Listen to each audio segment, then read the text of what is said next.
Herkese merhaba arkadaşlar, kanalımıza hoş geldiniz. Sinem Ünsal sette paylaşım yaptı. Sevgilisi Berk Cankatı'dan anında yorum geldi.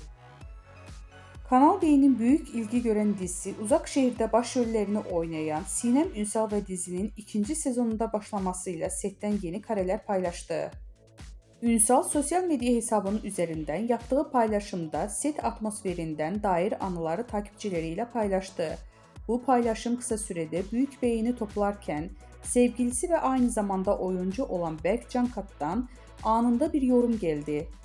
Sinem Ünsal dizide aile karakterine hayat verirken sette yaptığı paylaşımlarda adından söz ettiriyor.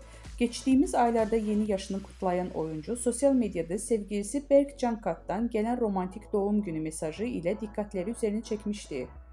2 yıldır birlikte olan ünlü çift doğum günü mesajları sosyal medyanın kullanıcıları tarafından ilgiyle takip edildi.